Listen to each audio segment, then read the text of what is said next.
Welcome to EduSmart Tech Training on School Fees Management. Here you will learn how to schedule school fees, how to assign school fees to classes, and how to apply discount to various students. Um, when you log into the school portal, if you are using phone, click on the menu icon to see the menu drop down. So from the menu area, navigate to finance management, sorry. Click on finance management, then click on school fees. So under school fees, you see offline payment. This menu is where you go to accept offline payments made by the students. Fee types, this is where you create school fees types. Various school fees types you have in the school, such as tuition fee, lesson fee, and so on and so forth. Then fee group, this is where you actually visit to group the fees together. That is separating the composite fee from the optional fee. This is where you do that, and this is done termly or semesterly. The next menu there is fees allocation. This is where you allocate fees to various classes, and the next option there is a fees pay slash invoice. This is where you generate the invoices of the fees allocation, and also where you accept fee payment from the back end. Then the next menu there is a due fees. This is actually where you can generate the report of the fees that are due for payment but are yet to be paid. Fee reminder is where you create a automatic reminder, and so on and so forth. So we are starting with fee types. If you are using the portal for the first time and you've not worked on the fees, the first menu you have to access is fee type. So you click on fee type. So you can see the one that we have actually created. So you can see different types of fees we have in the school: tuition fee, lesson fee, parent and teachers forum, diction. So if you have more fees type, you can click on add fee types. So under it you can write the name of the fee type. Let's say excursion. Let's say you charge for excursion. If you have any description, you put. If you don't have, you leave it. You can click on save. So and the fee types are created once in a lifetime. That is, once you are done creating it, you don't need to create it again, unless you have a new fees that you are introducing to the school. So when you are done creating the fee types, the next thing now is fee groups. That is, and fee groups is done every term or every semester, depending on the type of institution you have. So, and this is where you actually group the fee. It's a kind of creating fees for the term. Before you allocate invoice to students, you first of all group the fee together, group the compulsory one together, and then separate them from the optional ones, so that the compulsory fees you can apply it directly to all the students in the class, while the optional you can now individually apply them. So you can see what we have here already. We already have a first term 2026 fees. You can see now under the fee type we have more than one fees, meaning that these ones are compulsory fee grouped together. Then we have parents and teachers forum standing alone, meaning that this is optional. We now have second term uh, with more fee types, meaning that this one is compulsory. So let us create for third term so that you see how it works. You click on add fee groups. Then let's say you put a third term 2026 fees. So this is going to be compulsory fee. You can put anything under the description. Sorry, please. So here, what you do, you see the list of all the fee type you've created. So what you need to do now is to select the compulsory ones. That is the ones that are compulsory. Select it from the fee. Let's say tuition fee is compulsory, diction is compulsory, uniform, okay, no, let's say uniform optional, ICT compulsory, lesson fee compulsory. So you select all the ones that are compulsory because we are grouping them together now for the next term. So after selecting that, the next thing is to click and select the due date, the date that parent are expected to start making payments. Um, so you know the due date for your fee.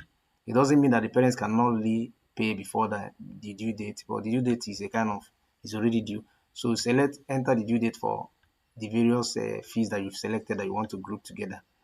So now when you are done with that, you enter the amount for each of the fees. Let's say tuition fee, let's say 35,000. Um, lesson fee, let's say 5,000. Diction, you enter for only the selected fees, let's say 5,000. and ICT, let's say 4,000. So when you are done with that, you click on save. But before you click on save, assuming that you have a where you have this name standing alone is in a situation whereby all the classes in the school, like maybe the nursery classes, the primary classes, all of them they have the same amount of fee as compulsory fee. But a situation whereby the nursery section, their fees, their compulsory fee is different from that of the primary. So what you do is like you create for the nursery. Let's say you can just add nursery here, nursery. Can add nursery.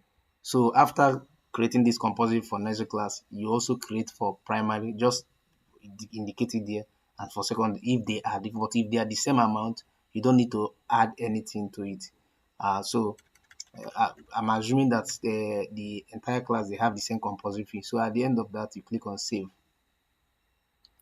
So when you save, you can see now the fee for the third term has come up, and this is the compulsory. So if you have optional again, like if like you can see we have already an optional fee created.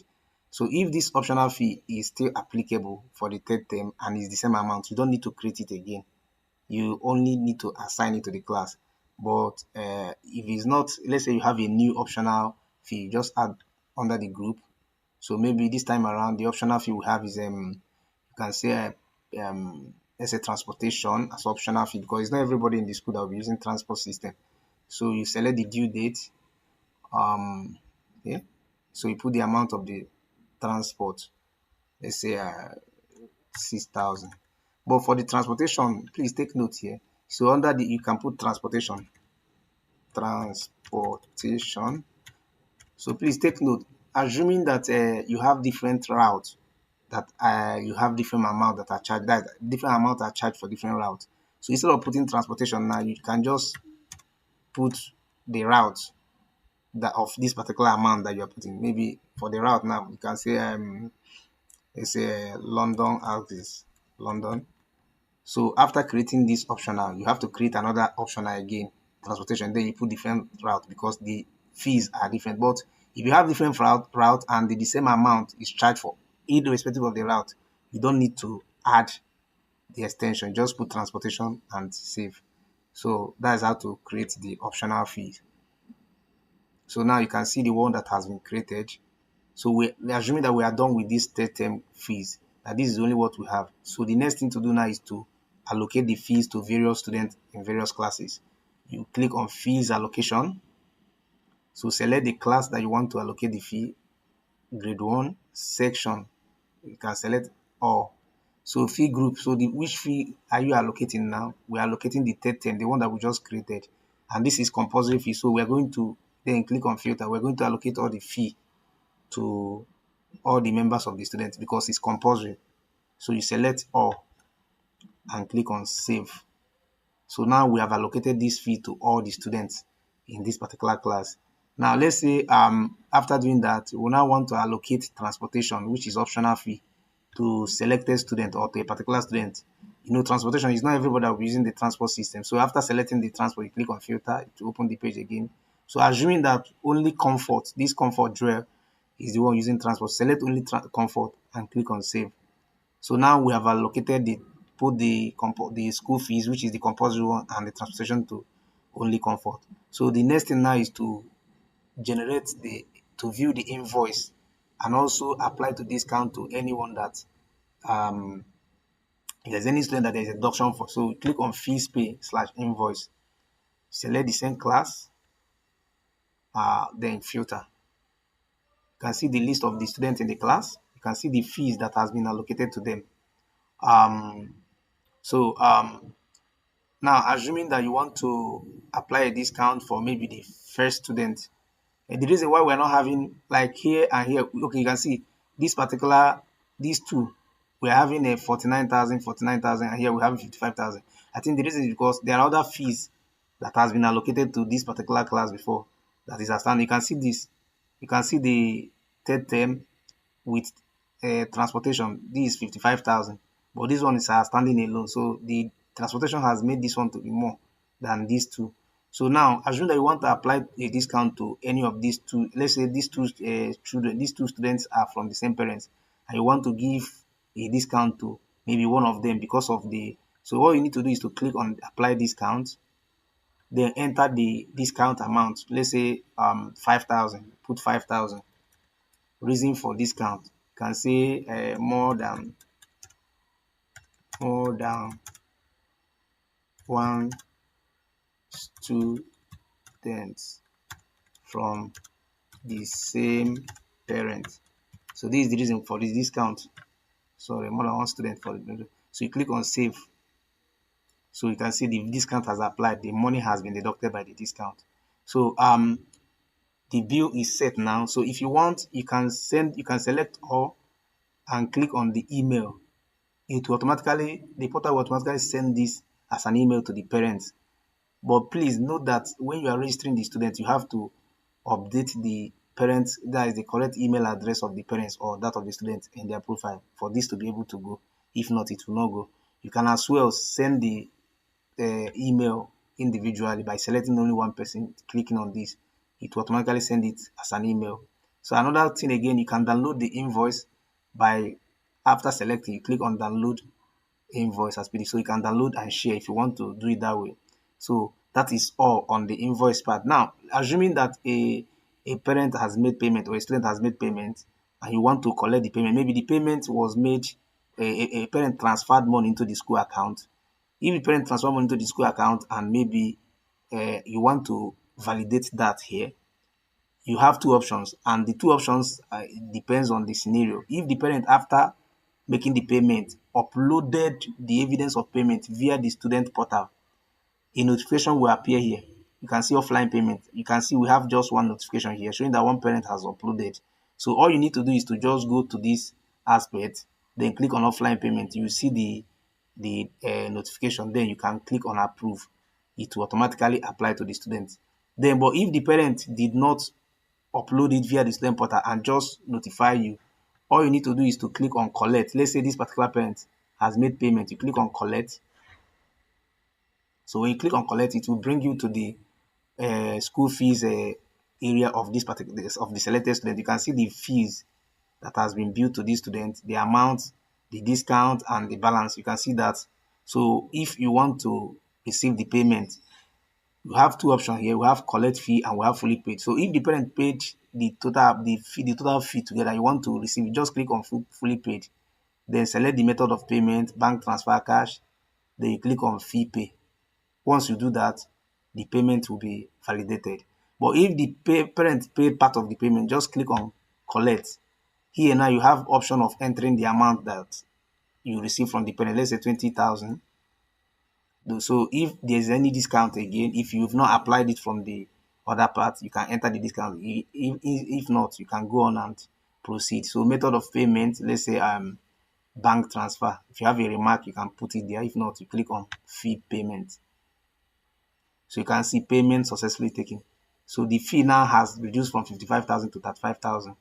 So that is how to do that. You can visit the payment history at any time. You can visit the payment history of the student. You can see that. So now that is on this. Other menu you might interest you is you have a dues fee. This is where you want to see the fees that are due for payment but are yet not received. You can click there to view the due fees. We have fee reminder. So I'll click on this fee reminder. This fee reminder simply uh, this is actually where you can set an auto reminder to the parent or and the student if a payment is not received within a specific period of time. And this fee reminder is sent to the parent via SMS or student. So, and you can set before and after, like if the fee due time is 10 days, please send SMS. That is instruction. So once the due time is 10 days before, portal will automatically send SMS. You can also send after. Maybe if the due date is 5 days past, automatically send SMS. So the portal will do that. So to set it up, this is the one that we've set already. You click on add fee reminder, select the frequency. Is it before or after? So if it is before, maybe 5 days before, you put the days, maybe 5 days before the due date. You can put your message. You can say dear, you put this tag, dear guidance, so that it will come with the name of the student. Your child's Your child, you put your child. Okay, you can say your child, put the child name, your child school fees will be due for payment in 5 days time. So you can still put the due date here. Now full stop. The total bill is, put the amount. You can now say kindly pay, or you can structure this the way you want it to be. So that's also after you click on, if you want it to be notified to the student and parents phone number, you can select both. But if you want only a guidance, you can select only guidance. So click on save to save. So this has been set. Now what it means that once it's 5 days before the what's it called, the due date, automatically the portal will send SMS to the parent reminding the parents of that. So you can now set after. So after, let's say 10 days after the due date, you do similar thing again. Immediately, dear parents, you just do the similar thing, type your message. At the end, you click on save. So what it means is that before and after, the portal will automatically send a message to the parents about the school fees payment. Thank you. So the next lesson I'll be showing you how parents can log in, access the student payment, and make payment online or offline. That is the next lesson. Okay. This is a student dashboard. So when you log in as a student, at the dashboard, you will see the school fees area, where you see the bill. That is the current term bill. You see the previous outstanding, like for previous term. Then you see the total paid, the one that you've paid so far, and then you see the current outstanding. So now, for this particular student, a discount has already been applied. That is why the current outstanding is less than the total bill. So if you want to see the fee details, click on view fee details. You can see that. So that's it. You can see how you can see it. So now the parent, the student have options, two options now, of either making pay, that is paying online. Click on pay now. You see online payment with card and offline payment. So online payment, if the parent want to make payment online directly to the portal, you click on online payment. You select the payment gateway. We have a PayPal, Paystack, Flutterwave, depending on your country. So let's say Paystack, you enter the amount uh, you want to pay. If you want to pay all, you enter the full amount. If you want to pay partly, you can enter the amount. Let's say 4,000. Then you click on proceed. So once you click on proceed to payment, it will take you to the payment gateway where you validate your card, and the payment is successful. Once the payment is successful, the amount will be deducted from the total amount billed to the student. So the offline option, if you let's assume that you have transferred into the school account and you want to upload the evidence of payment, click on offline payment, select the payment method, let's say bank transfer or cash, whichever way. You can see the instruction. If you select bank, you can see the school's bank details for payment. You enter the amount that you have transferred, let's say 20,000. The date of payment, let's say. So if you have evidence of payment, you click on payment evidence, then you select any of the evidence you have. And then if you have a footnote as a parent or as a student, you enter it there. Upon doing that, you click on submit offline payment. So you can see the payment has been offline payment submission under review. So it has been submitted. So the school accountant or admin, whoever that is in charge of payment, will get notification from the dashboard. So once the person approves that, this notification will go off and the amount will be automatically deducted from the outstanding payment of the students. Thank you.